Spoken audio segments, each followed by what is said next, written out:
she felt the need to take it a step further. And so want to ask her even now, Pastor Gunn, God bless you. Good to see God you. bless you.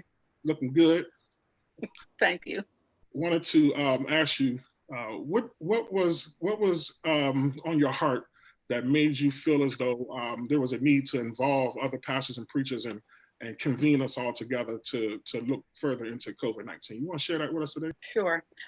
Well, the initial concern came from the early information about African Americans dying 3 times at a 3-time higher rate than whites from COVID. That's where it all began. When those statistics came out, I think at the time it was like 50.3% per 1,000 people for African Americans and 20.7 for whites, 22 point something for Latinos, and then 27 something for Asians. So it really started with that. That was a very bad concern of mine. Then the other thing was the fact that it was always reported about the lack of testing in the African American community. And so that was a bother to me. But what really escalated my major concern was in April, the conference call that Dr. Rachel Levine had. And I believe it was with about or close to 1,000 clergy, and she was giving out a lot of information. I was not able to get through on the line. But when the call was over, one of the pastors of the city called me and was giving me the information. But I don't know if something got lost in the translation, but it did not sound right. Something just did not sound right. So I called Dr. Curtis and asked him, was he on? He was. And I shared with him what was said to me. And he confirmed that that wasn't exactly the way that the information went. And he's the one who said, you know, do we need to have a conversation? And I said, I think absolutely we do. And so then I put together the conference line and contacted as many clergy as I could think of to come on. And that's really where the whole thing was birthed out of. Then when it came to the testing, it was due to watching Dr. Alan Waller up in Enon Tabernacle in Philadelphia when he had the parking lot program. He had partnered with a medical professional in Philadelphia, and they were doing parking lot testing. And so I called Dr. Christopher Conti because I said, you know, we've got a pastor who is also a medical doctor right in our area.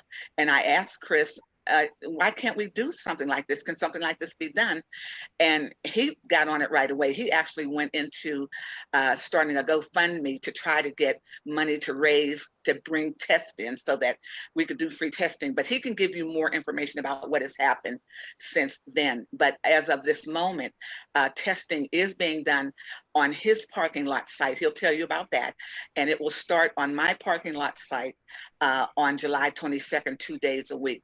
But it was all birthed out of just these concerned about how things were really bad for the African American community as far as the testing, as far as the deaths, as far as not getting good information or those sorts of things. And so I believe that this consortium of preachers that have come on these conference calls for these 2 months, I believe is probably one of the most important conversations that we have had to have for anything that's gone on in our history, because it is about saving lives. So now we're at the point where we are trying to be wise in reopening our churches. And so that's what this is all about. So everyone else will be able to give you the information on that part of it. All right, great. Thank you so much. We thank you for your leadership and your diligence in convening all of these preachers together. And just so our audience knows that there's preachers from all different denominations who have been a part of these conversations. Yes. And out of the conversations was birthed the idea that there would be a document that would be created in order to just kind of give some guidance and some information to churches and pastors as it relates to the COVID-19. Because again, you know, we've seen that we were not getting accurate information from this administration, things of that nature. And so God has blessed Pittsburgh, y'all. Just want y'all to know, God has blessed Pittsburgh with medical doctors who are also pastors and other pastors who have studied this thing. And we're blessed to have two on the call today, on the panel today, who will share with us about this document And I want to introduce you first, Dr. Chris McConty, pastor of the Emmanuel Baptist Church in Rankin, who's also a medical doctor. And just want to ask, Dr. Conti, God bless you. Good afternoon. Afternoon. Can you share with us just a brief overview of this document that was created by you and Dr. Grigsby, who I'll introduce in a second? Okay. So we were charged by this group of collaborative men and women of God who are all articulate and intelligent to try to put pen to paper to offer suggestions that other churches might consider. We really wanted to try to take some of the legwork that should go into making this decision and make it easier to find what we felt might be the important pieces of information. So this document is divided into several sections. I will simply briefly highlight the sections that I authored on behalf of the group, and then I will turn the remainder of the document and the sections over to Pastor Grigsby, who authored those sections. So I was responsible for talking first about what we know about COVID-19. And very simply put, we know that this is a virus that has managed to span the globe in just over 3 months. And to date, there are close to 10 million people who have been infected worldwide, over 4 million who have died. We know that in the United States, we have the dubious distinction of being number one in both total number of cases and total number of deaths. We mentioned briefly about those disparities when Pastor Gunn was speaking. We still know that there's no effective way of vaccinating, and that vaccine is probably some 12 to 18 months away. We know that there are no FDA approved treatment protocols. We know that there's some promising things out there, but nothing that has been FDA approved as a protocol, a clinical protocol to treat the disease. We know that still a relatively small number of people, when they're infected, will get sick and will die. But we also know that there are about 30% of people who will never have symptoms or are early in the progression of COVID-19 or coronavirus and will not yet develop symptoms, but we believe that those individuals are perhaps the most contagious. So in that section, we talked about the things that we know from the standpoint of what the facts say and not just what people who are purporting what they want us to hear are saying. Then I was charged with a section that talked about the health disparities, and we talked again about the disproportionate number of African Americans.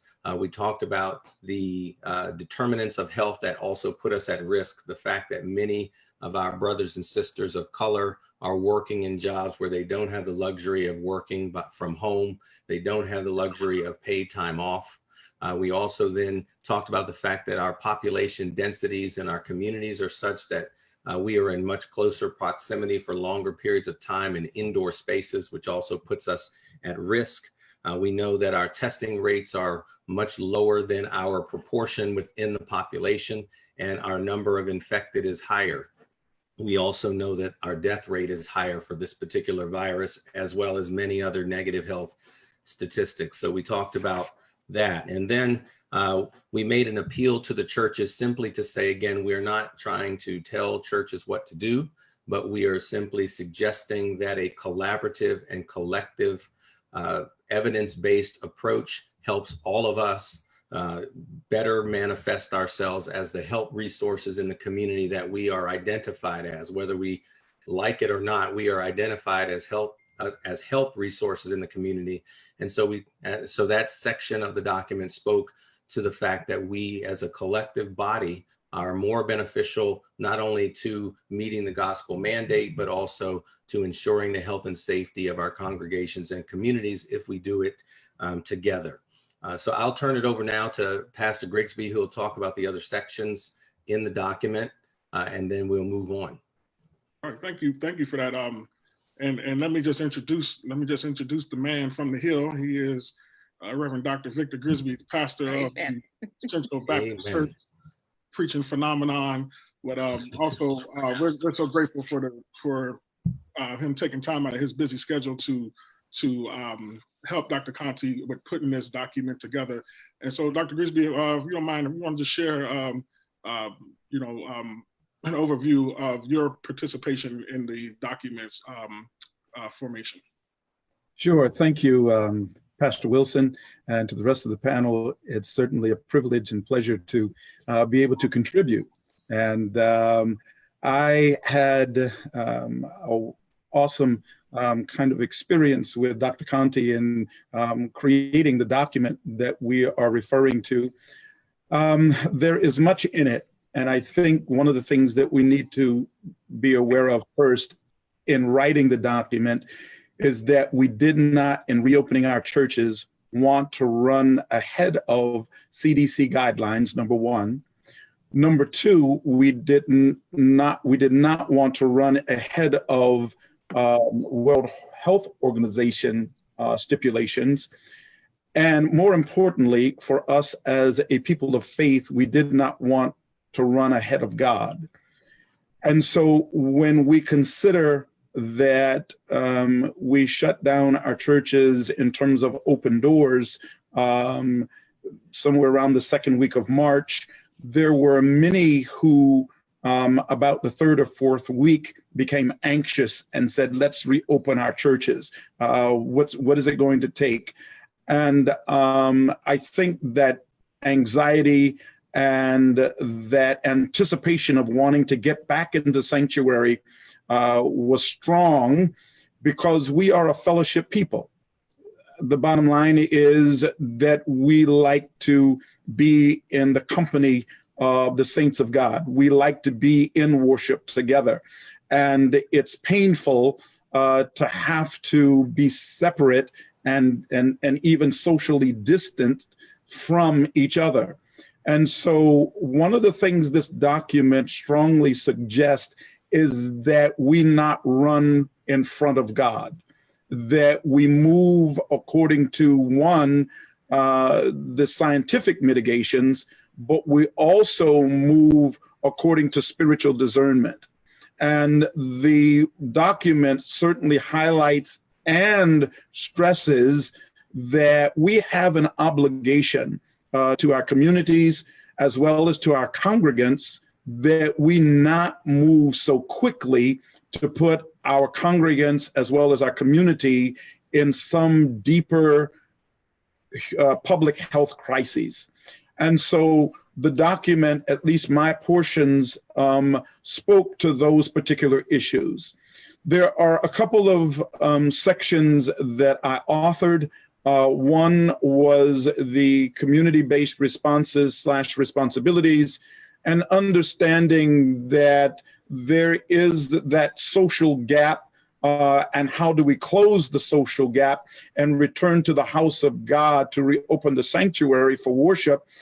It became a focal point of debate, and it was debated not only from state to state and governor to governor, but oftentimes when would we reopen was debated from church to church as well as from pastor to pastor. And there was this idea that if we did not reopen sooner, then we lacked the faith to open. And if we open later, then we were responding in fear. And so there is a section in the document that actually deals with a community-based response from an ecclesiastical point of view, saying what does the church say and what is that obligation.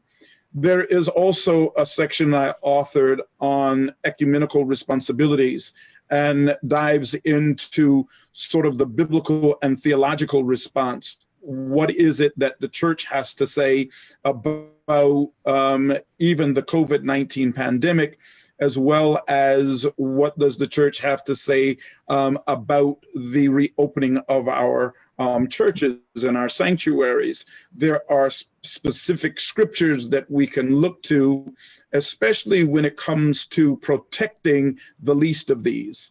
When it comes to securing, in terms of public health, those who are most vulnerable, then we have a tremendous responsibility, and the Word of God says something about that. And so there is that particular section. And then there is the African American Church Appeals section that we indeed have to speak to the church and say, what is it that we're asking the church to do? In a judgment-free zone, how do we respond to other churches, and how do we say we do not want to put our churches in greater risk? And then the last section is the timeline for action and implementation, which we will talk about later on in our discussion. Great. Again, and we wanted to say thank you to Dr. Conti and Reverend Grisby for, again, your diligence in putting this document together, and wanted to say to all our viewers out there, if you are interested in receiving a copy of this document, to any pastor in church, please feel free to reach out to us. You can email us, you can inbox us on Facebook, or put it on our Facebook pages, put it in the comments, and we will do our best to try to get back to you and make sure that you have a copy of this document that you can use as a reference as well.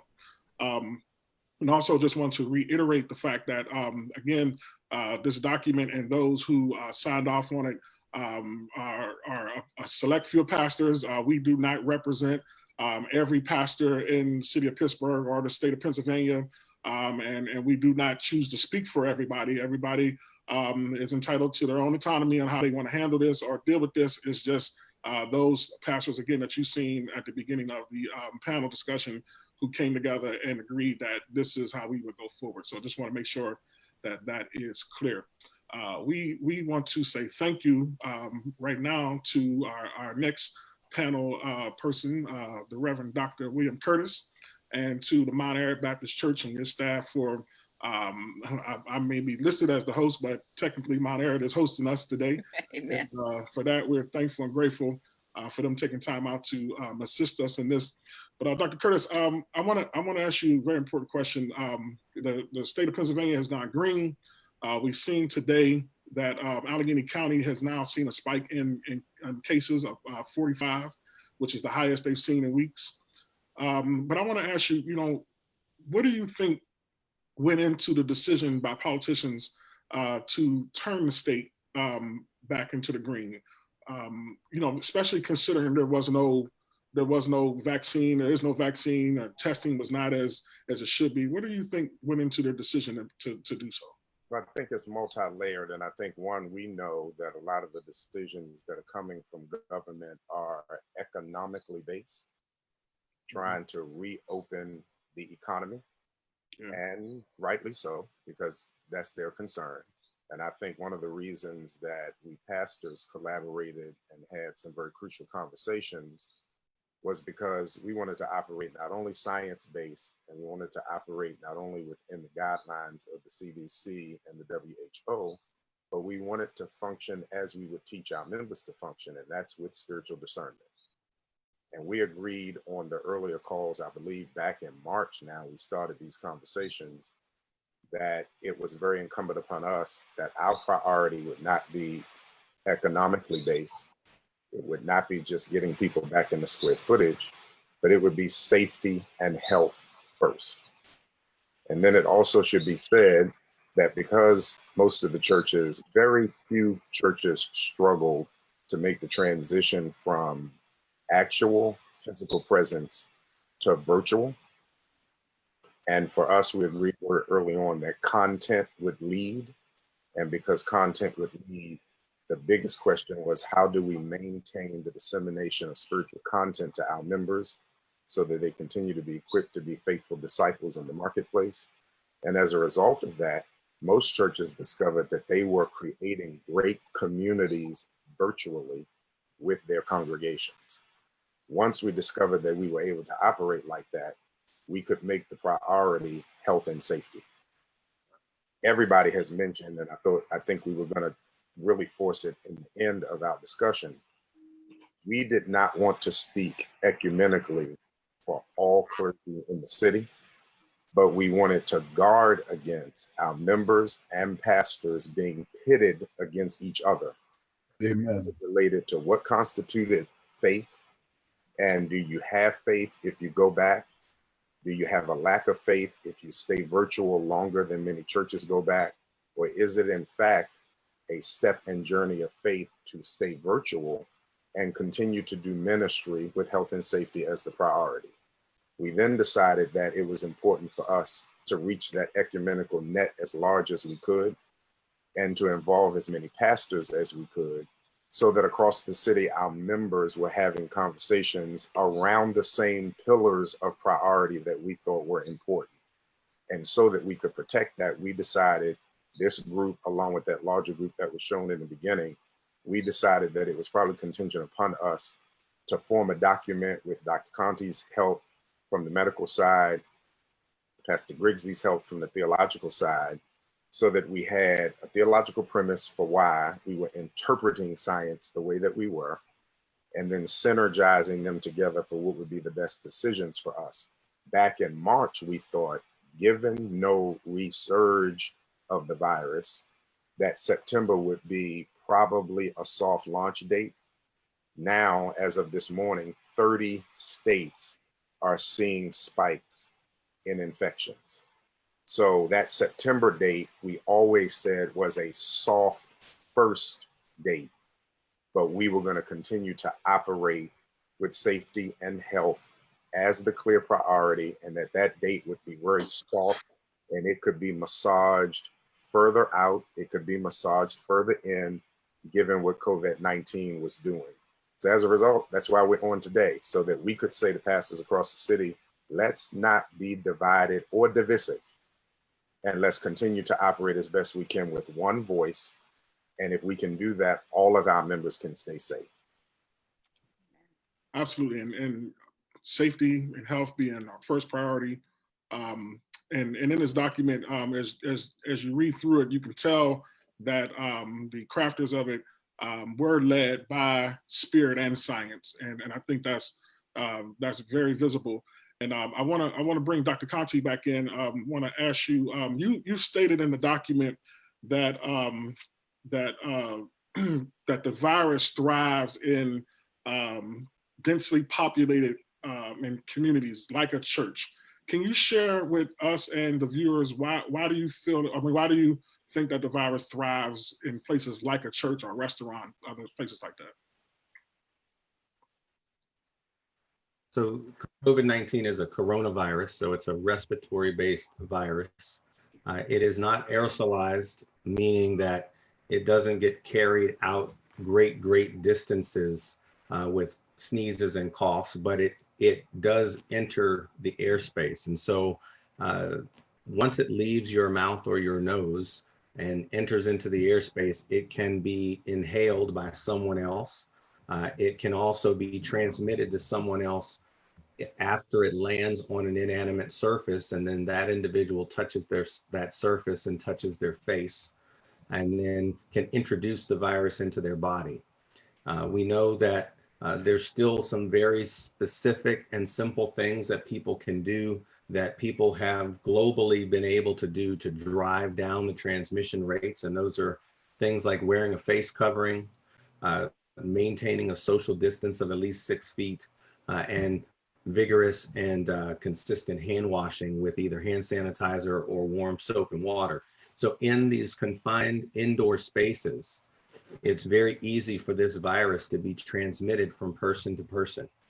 If you include the time recommendations, the general recommendations now are if you are going to be within 6 feet of one another in an indoor space, it should be for no longer than 15 minutes. And that's whether you're wearing a face covering or not.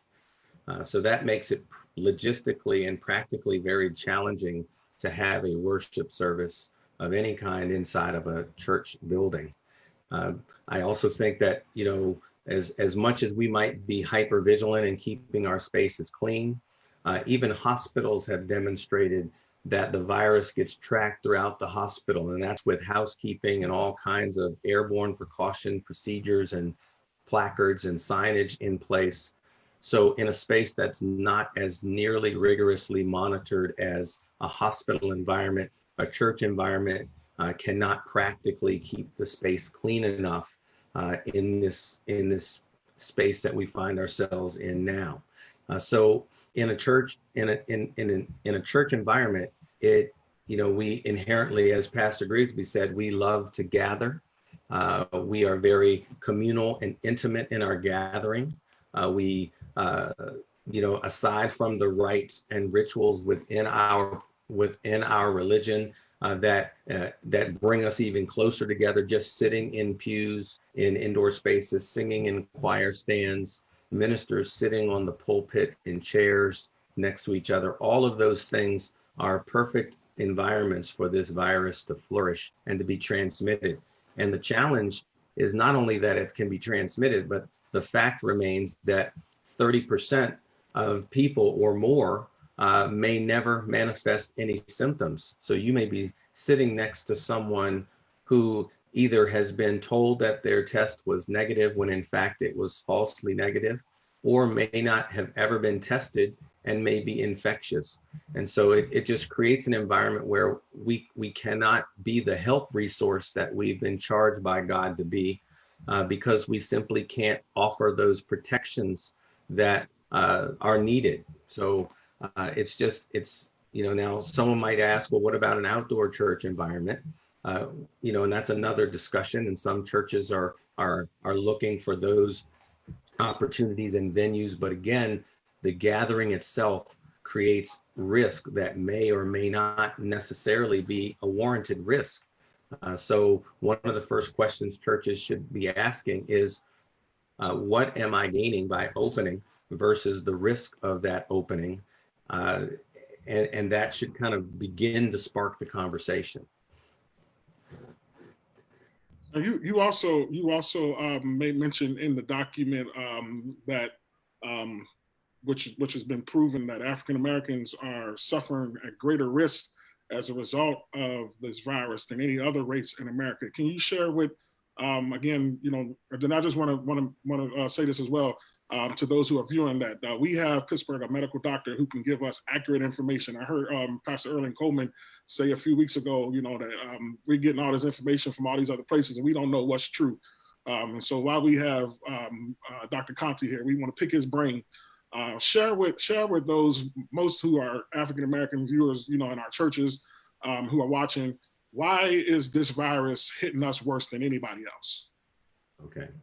And that's a great question because, if you go on the internet, there are even conspiracy theorists that are still claiming all kinds of nonsensical things. But the reality is that coronavirus is impacting our people disproportionately, no different than other diseases: hypertension, diabetes, heart disease, stroke, kidney disease, lung disease, homicide, whatever the negative health statistic is, we tend to be at the top of the list.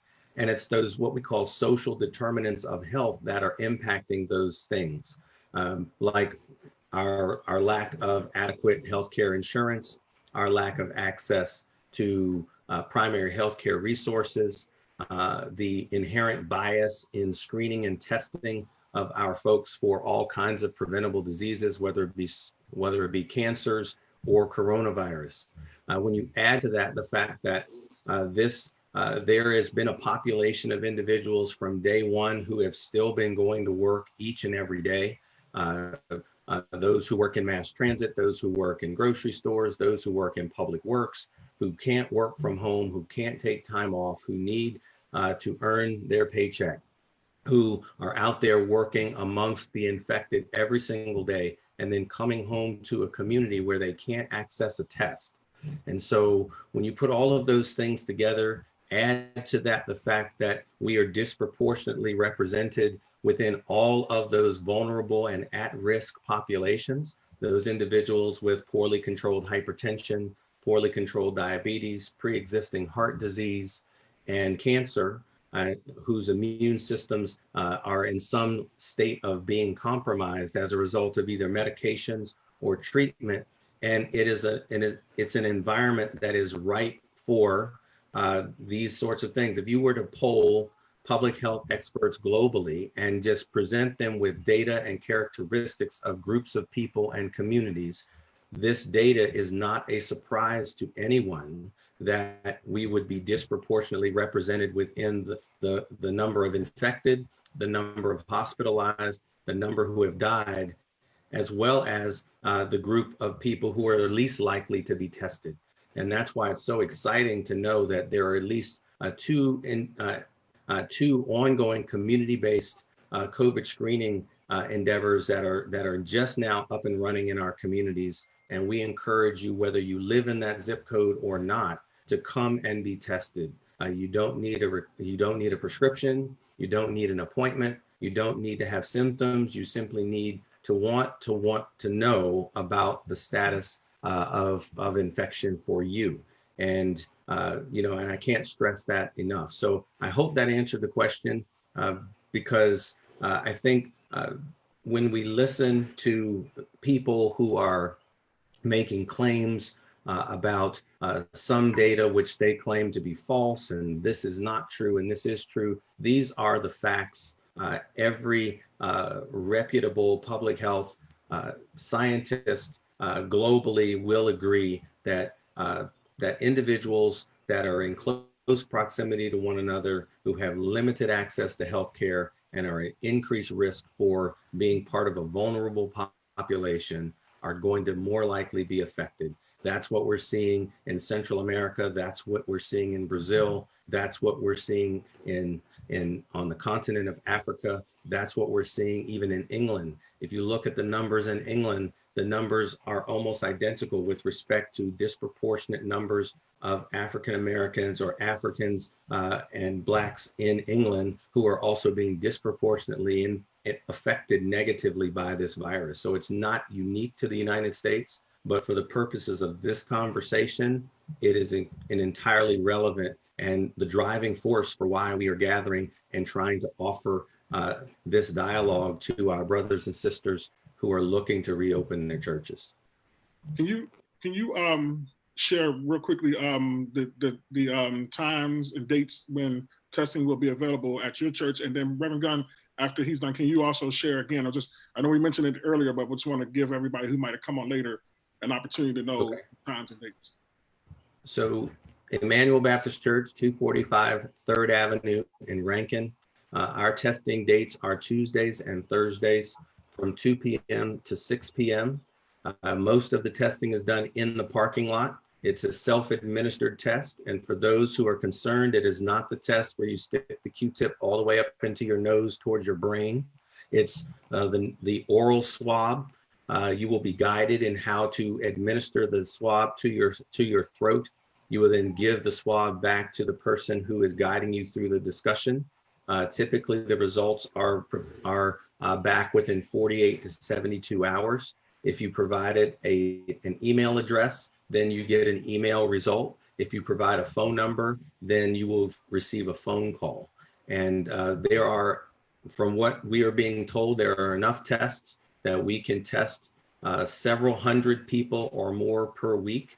And they anticipate through this partnership with Metro Community Health Center in Edgewood that they will be able to sponsor these testing sites into the fall, so into late September and even early to mid-October. So come on out and get tested.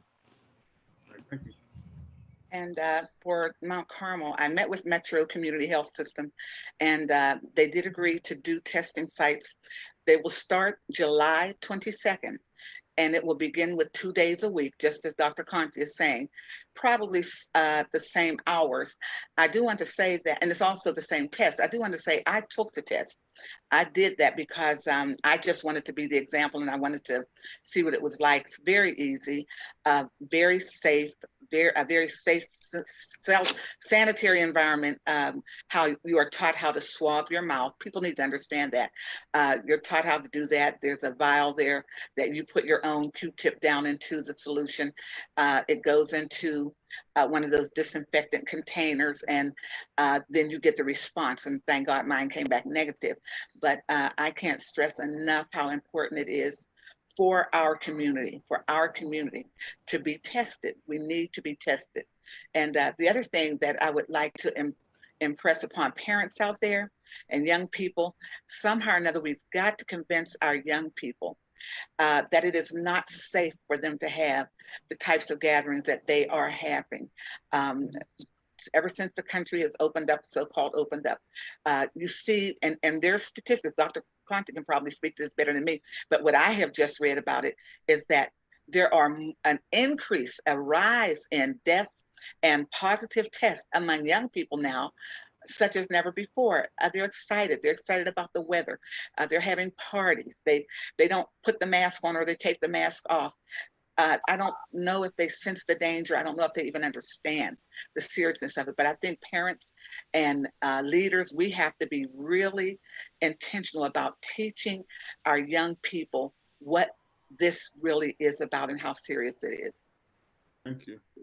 Yeah, I definitely agree. And that's one of the reasons why we wanted to ask Dr. Curtis to explain that. And so people understand, especially now young people, as you mentioned, that just because it's green does not mean that, it's over and that the virus just mysteriously disappeared. It did not. But we want to, again, be diligent in that. Please, those of you out there, make sure you go get tested. Take your children, take your seniors to go get tested. And we thank God for Pastor Gunn and Pastor Conte for working diligently to make their churches a space where testing can be done. I want to bring in Dr. Reverend Grisby. You penned the portion of the document that dealt with the faith aspect of it, and I just wanted to ask you, in your view, what theological foundation do you think the church should stand on in terms of making a decision about the reentry into the sanctuary? Yeah, I think first and foremost, there are a number of platforms and a number of foundations that are laid theologically that we could sort of launch this discussion further into. But let me just mention a couple. One is we've got to remember that God identifies with human suffrage. And so as God identifies with human suffrage, the pain of humanity, dealing with just the hurts and the ills that humanity goes through, we need to be mindful that if God identifies with human suffrage, then so should we, as the church, as an ecclesiastical body. And we cannot ignore the fact that if indeed we were to reopen our churches, that we are only creating, have the potential to create greater crisis, public health crisis. At the cellular level of what the church is about, we are about connecting with people. We are about community. And we long for that. And in as much as we long for that, here's a part of the issue that oftentimes our own selfishness gets in the way of what is best for community and best for others. We cannot forget those critical words in Genesis that we are our brother's keeper.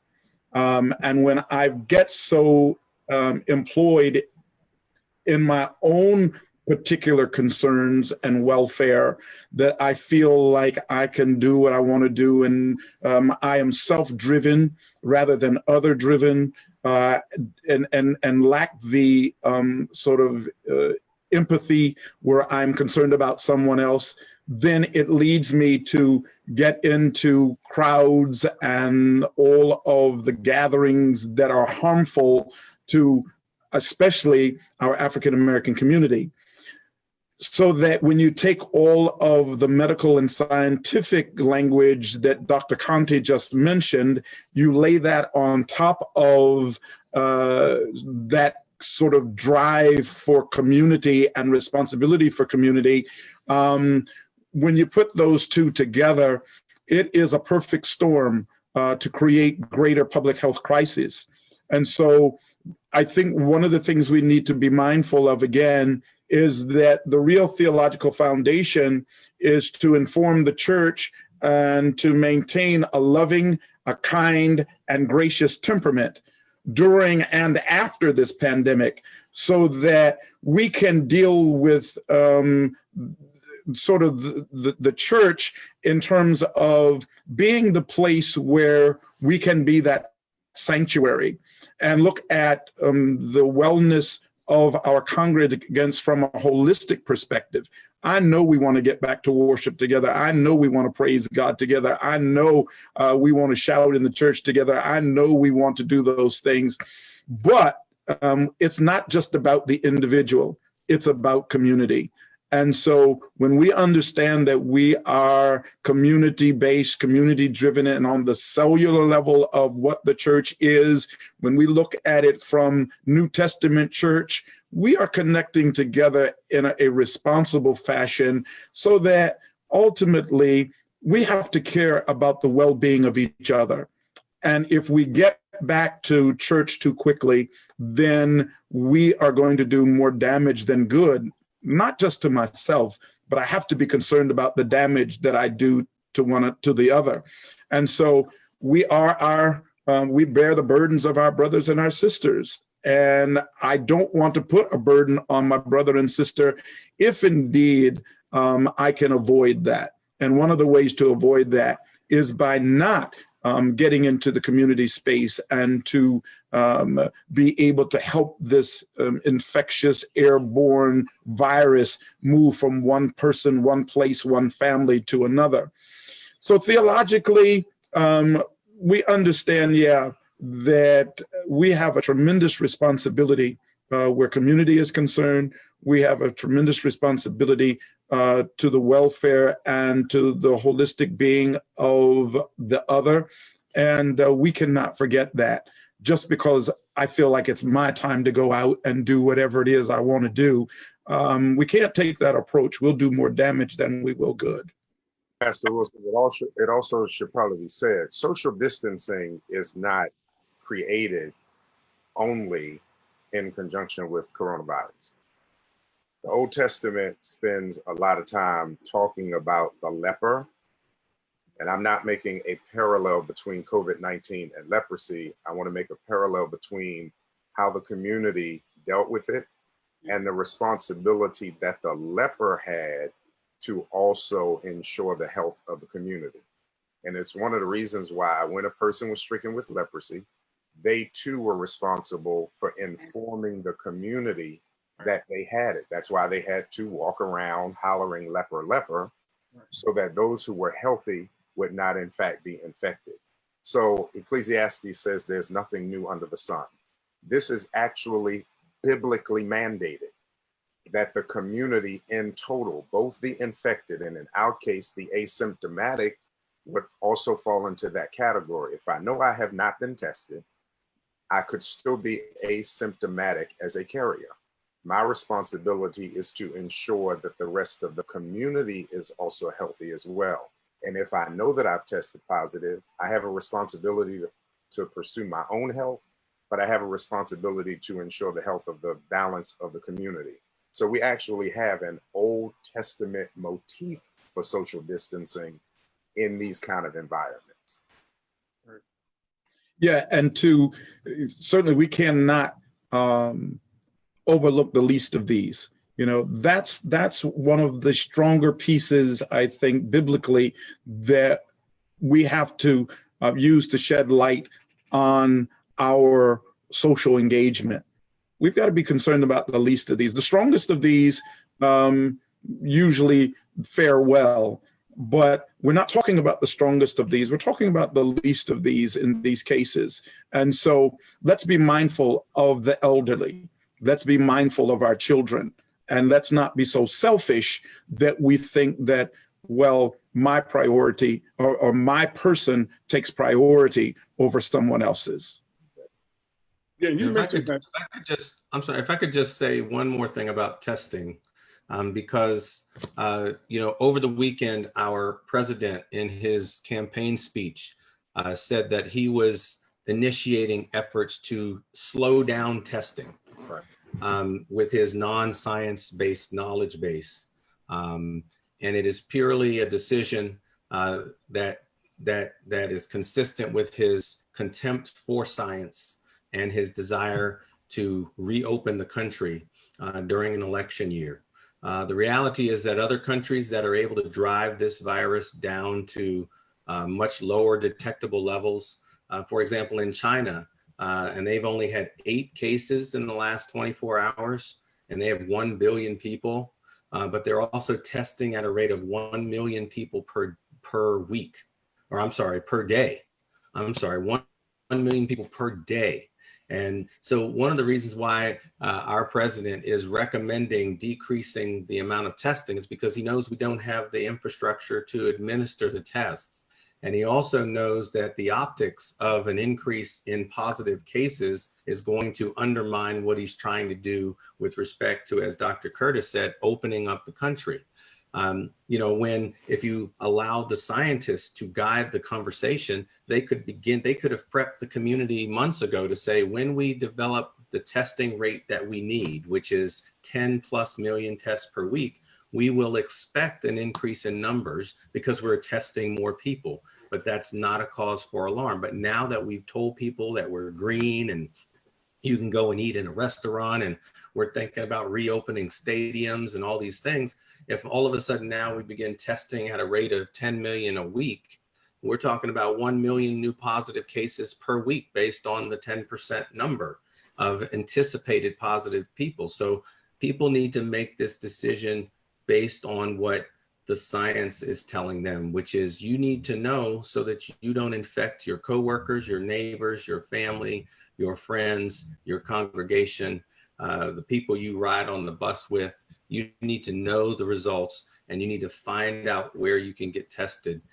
even if it appears that we're ramping down our tests, when in reality, public health tells us that we need to ramp it up. So I wanted people to make sure they heard that, because I know how powerful that bully pulpit has become.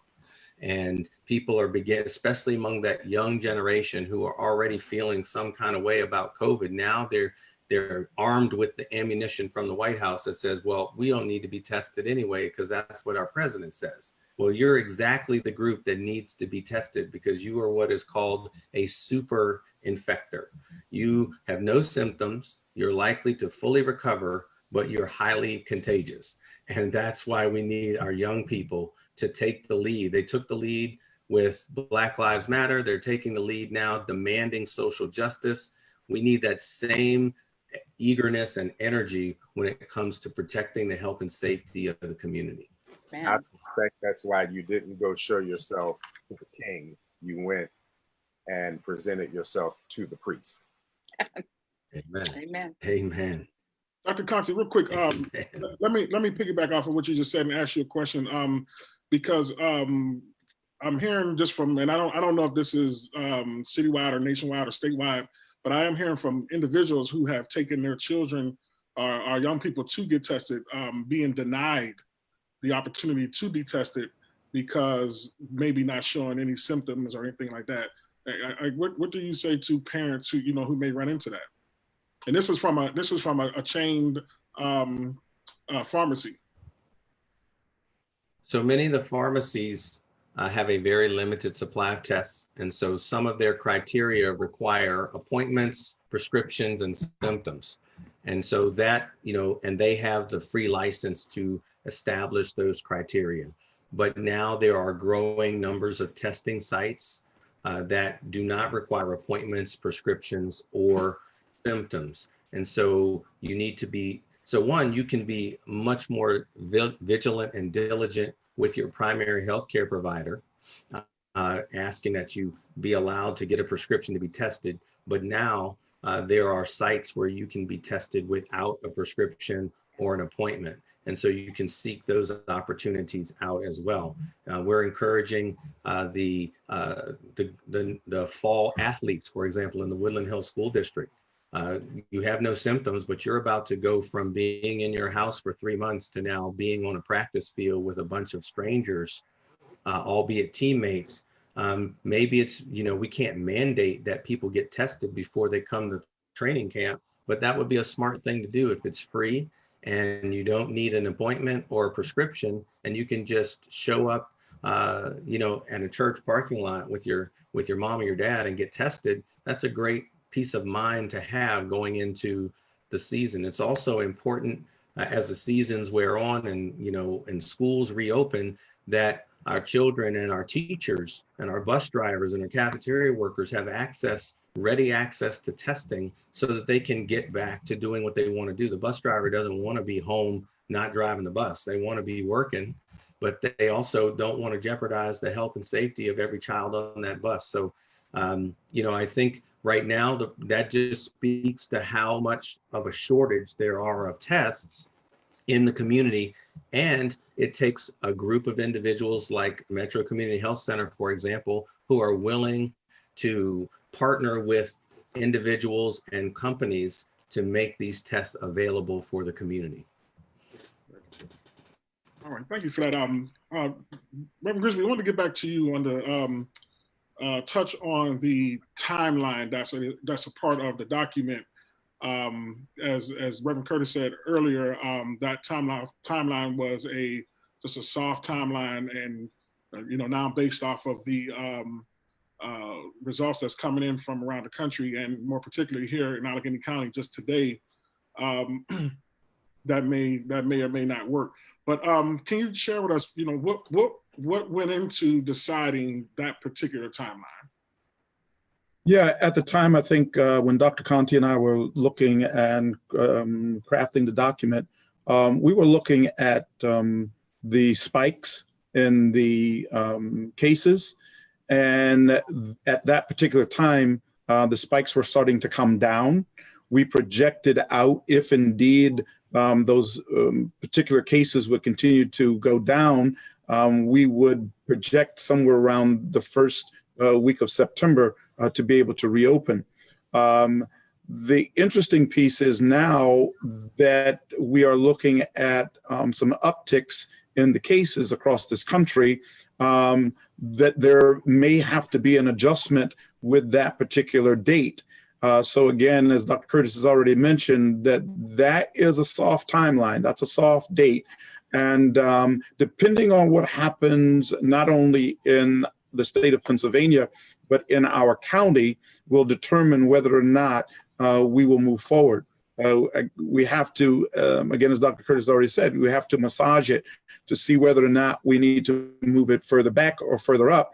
But it'll be dictated based upon whether or not there are spikes in Allegheny County, which right now there's already evidence of the upticks. If that's the case, then we will have to come back and rework that particular timeline. Great.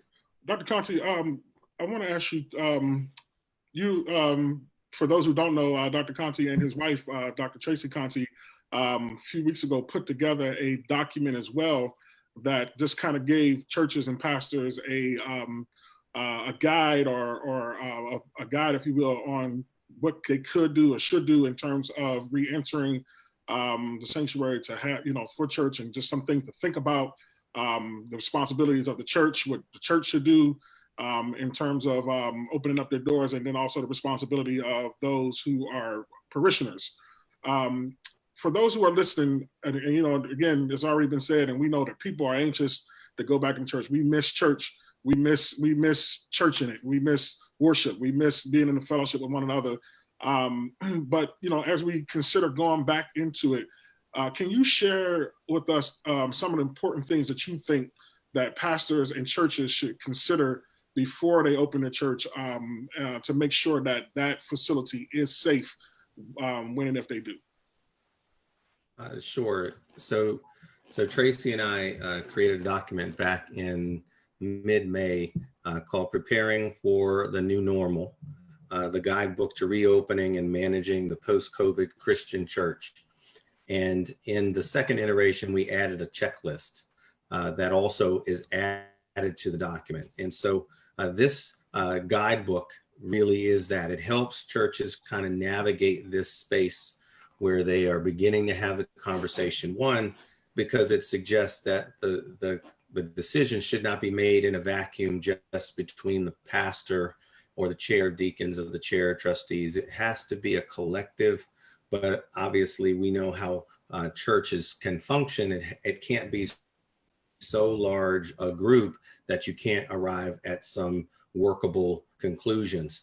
So the first part of the guidebook talks about when and how to determine when. And largely that is based on what the public health information says and what your state or local jurisdiction dictates.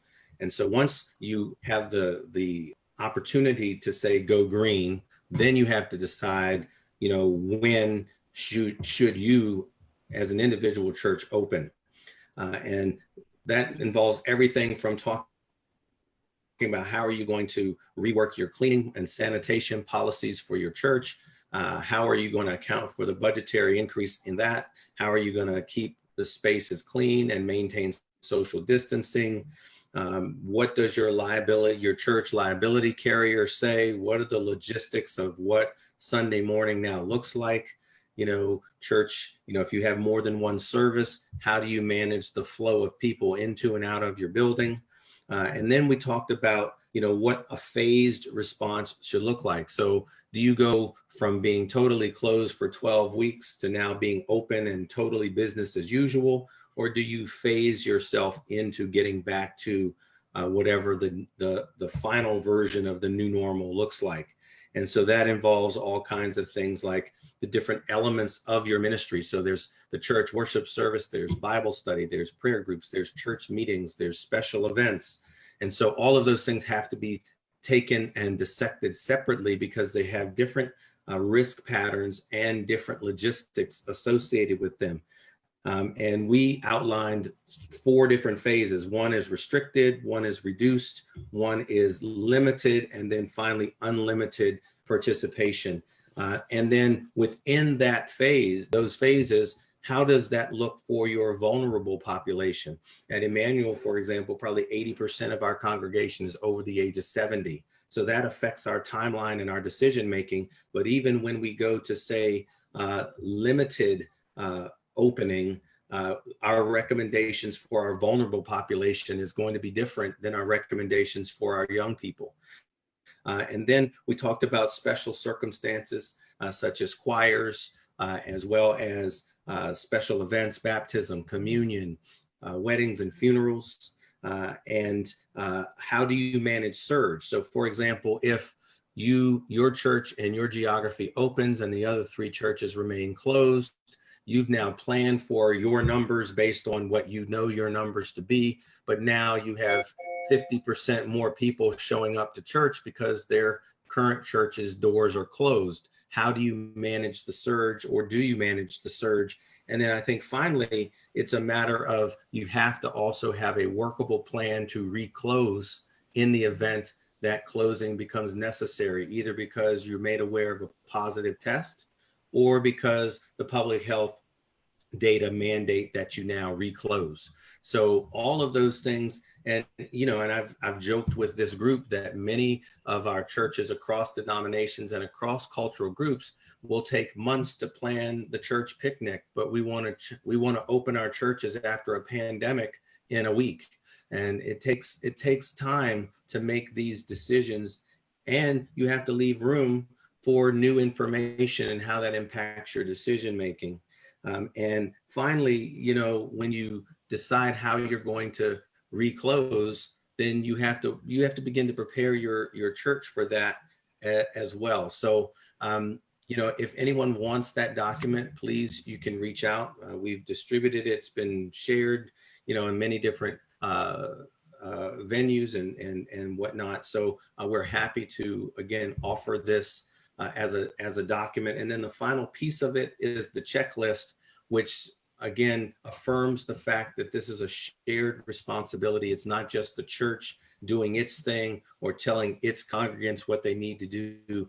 There are specific responsibilities that lie squarely on the shoulders of the individual congregant as well. And so this is a visual, tabular checklist so that okay, this is my role as an individual congregant, not as a church leader, not as a deacon, not as an usher, but just as a church goer. These are my responsibility. I should have my own hand sanitizer. So even if the church doesn't have it, I have hand sanitizer. I should not travel in a carpool like I used to because I'm traveling now with 3 different households in a confined space for 30 minutes to get to church. So the checklist helps people see where their individual responsibilities lie as well. So again, we hope that people are finding it useful, and we are constantly reworking the document as we get more information. Pastor, we have we have 3,173 people who are connected to us right now, and we got a flood of questions coming in. And one of the central questions is, how many times can a person be tested, or how many times should a person be tested? That's a really good question, and I don't know that there's an easy answer. You can be tested as many times as you feel you want to be tested. I mean, there are now growing numbers of procedures in place. Like if you have an outpatient elective surgery, you need to be tested before, within 48 hours before your surgery, and have a negative result. If you've been exposed, you should be tested within that 14-day window of your exposure. If you're a healthcare professional or in other vocations now, they're requesting and requiring 2 negative COVID tests before you can return to work. It'll be interesting to see how that pans out with schools for both students and staff. But you can be tested as many times as you want to be tested, provided that the place where you're being tested doesn't have a limit or doesn't have any special requirements. If you have a negative test, say on a Monday, and you've had no meaningful re-exposure, then I don't know that you necessarily need another test until you have what you perceive to be a potential meaningful exposure. But your meaningful exposure should be very limited if you're wearing your face covering, if you're washing your hands, and if you're maintaining social distancing. So after that first negative test, I think you can use some discretion based on what your exposure risk has been since the negative test. Or if you develop symptoms after the negative test, then you could in fact be a false negative and need to be retested. But that's a really good question. And it probably should also be said, given the answer that you gave, that you're using terms for the congregation gathering at large, but there are other mitigating circumstances. For example, there's a whole different set of guidelines as it relates to choirs who are emitting more spray and singing than congregations will seated in the congregation. Other documents are recommending things like part of the new norm, congregational singing will have to be adjusted. Amen. Choirs who are close together in choir stands become very infectious environments, particularly because of the energy with which they are singing. Other groups that are congregated together closely in order to do ministry, persons who are working in kitchens or in confined spaces that have been a part of our historical norm, will all have to be strategized now as to how we do ministry going into churches, and nothing like it was will be the same as it shall be when we have the blessing of being able to go back in. Right. That's absolutely right. Let me too. There was something Dr. Conte said a minute ago that I think really demands some greater emphasis. And that is that when churches reopen, that does not necessarily mean we stay open. That there is a possibility that will be a need for reclosure. I think pastors and churches need to really understand too that we should not be resistant to a reclosure. And oftentimes what will occur is because we're open, then churches, pastors, etc., will become resistant that we've been out so long that we can't afford to be out again. And if we take that approach, we will only be really fueling a greater outbreak.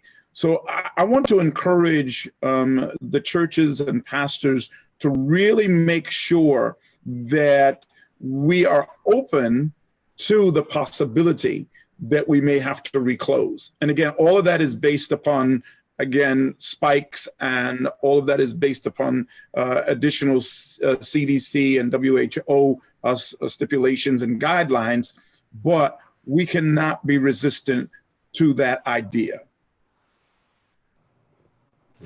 Pastor Curtis, I'm unable to see the questions that are being shared. Is there any other questions that you're seeing that we want to ask? And yeah, there are two. One is, can we make the checklist available? Meaning, can we post it on our varied sites, Dr. Conte? Absolutely. I will. I sent it to Pastor Gunn as a PDF document. I can also send it as a Word document, which can then be converted to PowerPoint. So it can be put on Facebook or wherever in any format you choose. And then the other question was, people who are high risk but under 60, what words of advice would you give? Social distancing, face covering, hand washing.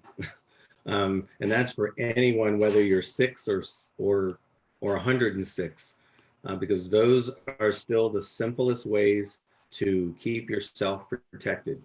We know, for example, that if you are beyond 6 feet and both people are wearing face coverings, so whether it's a homemade face covering that's covering your nose and mouth, or an OSHA approved mask, or an N95 respirator, if you are wearing a face covering and standing greater than 6 feet apart, then the likelihood of you transmitting that virus to the person standing next to you is less than 5%. That number goes up significantly if the person infected is not wearing a face covering and you are, provided that if it's a homemade face covering or just a simple face mask that's not sealed, then that risk goes up to about 30 to 40%.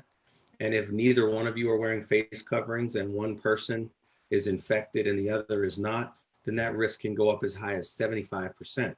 So when you cover your face and maintain distance, and then you add to that your hand washing, and you're watching how often you're touching your face, and you're keeping those inanimate surfaces around you clean, then you can significantly reduce the risk of transmitting. And I keep harping on that because, you know, I'm of the belief that people inherently want to do the right thing by other people. And so it's one thing to appeal to someone's personal willingness to assume personal risk. You know, I'm gonna choose to go out there, and if I get it, well, I get it. Well, that's one approach, but I believe that if the motivation is, I don't want to be the one that infects someone else, then that becomes a different driver altogether. And so I would encourage people to act as though they are infected. Even with a negative test, there is a 30% chance that you're still infected and now you don't know it. And so if you're operating under the mindset that I don't want to be infecting other people and jeopardizing the health and safety of my neighbors, then I believe that I would be more inclined to practice these simple things to make it less likely for me to be a patient or a person that's infecting other people.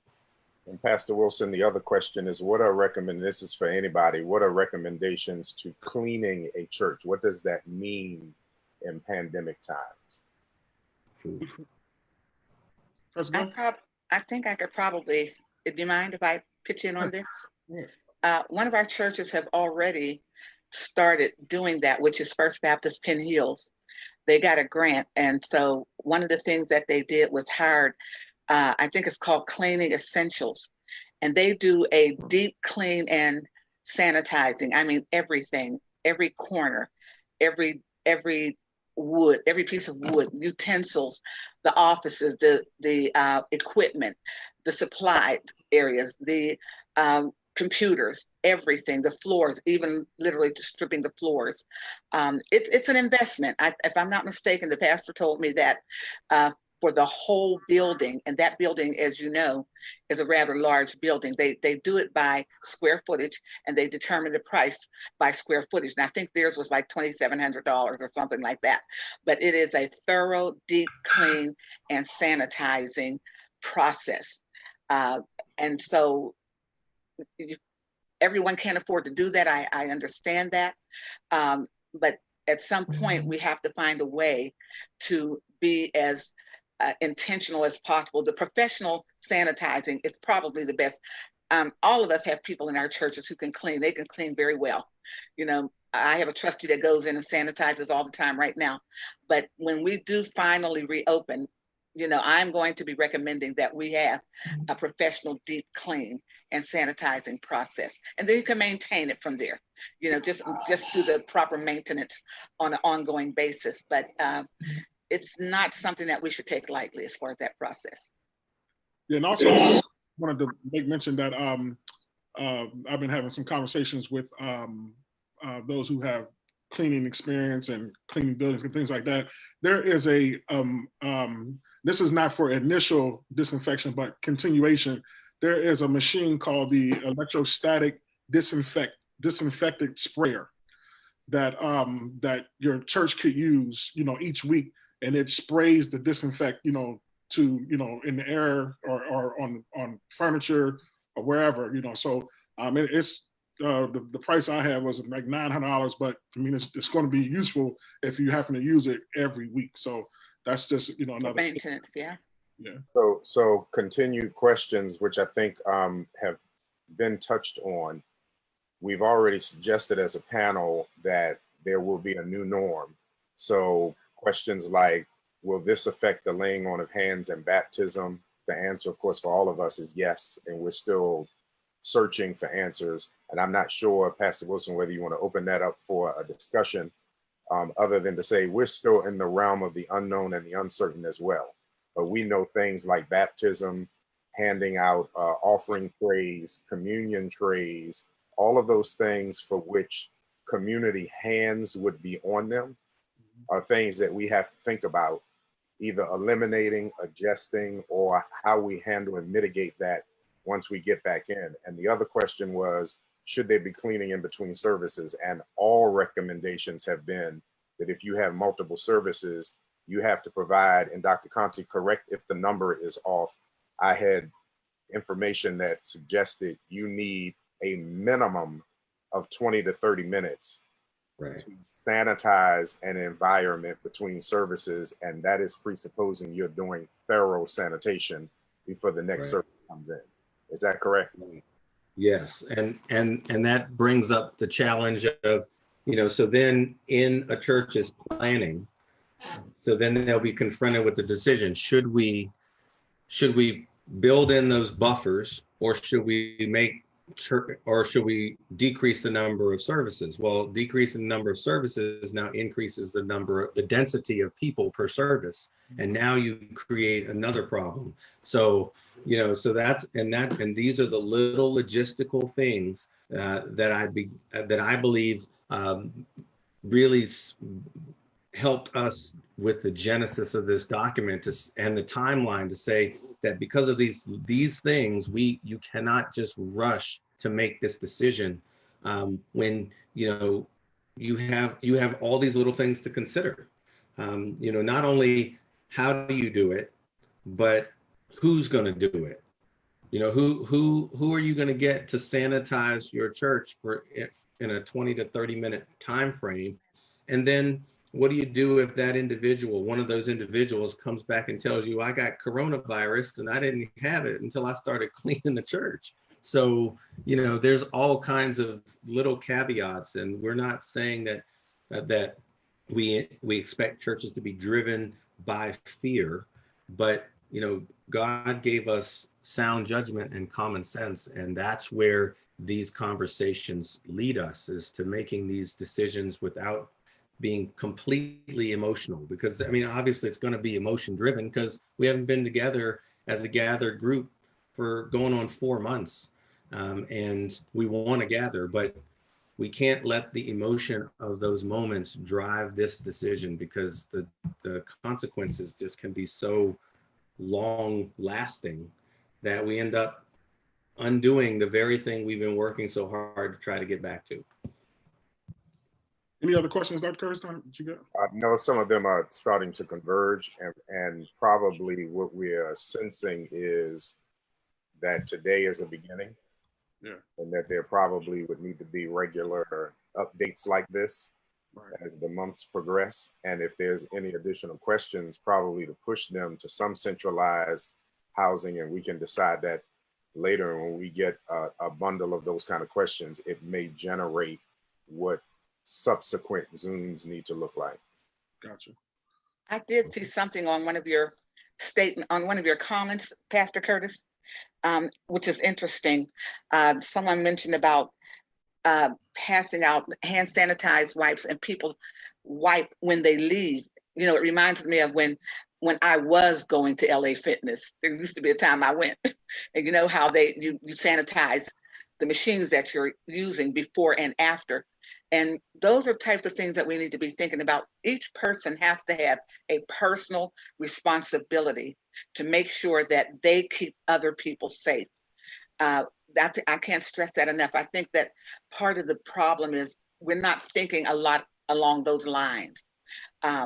People come into my home, I take their temperature. I got one of them things that just doesn't touch the forehead, but I want to make sure. And so I think we all have that responsibility to be very intentional personally to make sure we do our part to not only protect ourselves, but to protect the other people that come into our space. And if we can get that into the minds and hearts of people, it probably would go at least a little further in preventing some of the disease spread. I think remember that one of the fruit of the Spirit is temperance, and that there is a self-control and a self-restraint that must be applied. We are people who like to shop after church, that we like to dine in public, we like to socialize whenever possible. And I think that not only now, but when we reopen, that we ought to exercise restraint. And it is a part of self-disciplining, it is a part of self-control, because we're going to want to go back in to socialize like we did before. But I think what will really help to create some sense of that healthy atmosphere is if we can just remember what you just said and exercise the restraint and do those things that not only are crucial for one's self-preservation, but what about the other as well? Dr. Curtis, and you want to offer any closing remarks before we close out? Only to say, number one, thank you for being willing to convene this conversation today. We asked you to kind of guide it because you've been out in the lead of trying to get pastors informed with previous Zooms. And that's why as we prayed, we tapped you to kind of guide our conversation. So we appreciate you for that. And then it cannot be said enough, the work that Pastor Grigsby and Dr. Conti put in to the development of the document for the signatures of pastors in the city, and we would even say Allegheny County. And it was not a hour or weekend kind of document. This was thoroughly worked on in such a complete way that it really could be a guide for churches across the globe. And I would hope that if there are persons who are listening who need information, that it would be that they would tap this information. I know a prophet is not without honor, but in his own home. But we are tremendously gifted in Pittsburgh to have the two of them having worked on this. Amen. And I can't stress enough the work that they put into it, and while also managing all the other things they had to do. And then my final comment is, Pastor Gunn had a network of clergy that she influences and she pours into. And that day when we had our initial conversation about what was the completeness of the information, she opened that network up. And when you develop conversations and pastors take off titles and sizes of churches and where they're located and the influence they have, sky's the limit on how we can be of benefit to our churches. And it really becomes theological. We are the body of Christ. Amen. We meet in several separate locations, but we're the body of Christ, and we're responsible for demonstrating at a pastoral level the kind of unity we want demonstrated at the congregational level. And this has been demonstrated among those who are not only leading the panel discussion today, but that larger group of clergy that have been participating in the conversation over the course of the last three and a half months. Yeah. So we can't stress enough that. And then I am hooked in today to Pastor Grigsby's theme of "Am I my brother's keeper?" And I don't think that can be under stress. When Pastor Dunn was saying we have to be responsible for making sure we handle what we're supposed to handle relative to COVID-19. We do that not only for our safety. I think Pastor Grigsby's theological premise and foundation is so critical. Care about yourself, but be your brother and sister's keeper as well. Because the sooner we do that, the more thorough we do that, the faster and swifter we get back, not to what was a norm, but get back to the excitement of imagining whatever that new norm is going to be. Before you close out, I would like to offer some assistance. Any pastors out there or any member of a church, if you will ask your pastor only to email me, the email is HULDAAH@AOL.com. That's HULDAAH@AOL.com. Then I will email the document, and I will email the checklist and the booklet that Dr. and Mrs. Dr. Conti did, and I will email it to the pastor. The pastor can disseminate it through the congregation. But I would like that to be done only through pastors of churches, because this is what we're talking about, reopening churches. So I've already sent your document, Dr. Conti, as far as Louisiana. As far as New Orleans, Erie, I've already, for people that I'm close with on prayer lines, pastors. So if you do that, if you email me, pastor only, and then they can disseminate it the way that they see fit. But I don't want a whole lot of emails from different people unless you do not belong to a church. Then you don't need to do it anyway, because it's about church reopening. So I am willing to offer that. And if Dr. Conti will send it to me in a Word document, not the PDF, just transfer them over. I'd appreciate that. And that was one of the things that a lot of people were asking, even on watch parties. But you heard Pastor Gunn say, if you email her, pastors only, please, she will get it to your pastor. So let your pastor know if they want the document, they can email her, or if you can inbox. I got a few people asking to send pastor send it to them. Inbox me on Facebook. Or leave it on a comment or anything like that, your email address, and we will do our best to get it to you as well. Listen, our time is up, but I want to, again, just say thank you to Pastor Gunn for carrying on the vision of convening all these pastors together to generate this discussion and conversation. Thank you to Pastor Curtis for leading the discussions that we've had each week and bringing your expertise and information that you've had to help us. And a special thanks to Dr. Conti and Pastor Grigsby for your work in putting together this document that's going to help us all have some sort of guide as to how we proceed with dealing with COVID-19. It's been a great afternoon. Hope all of y'all enjoy the rest of your Monday. God bless y'all, and we will hopefully talk again real soon.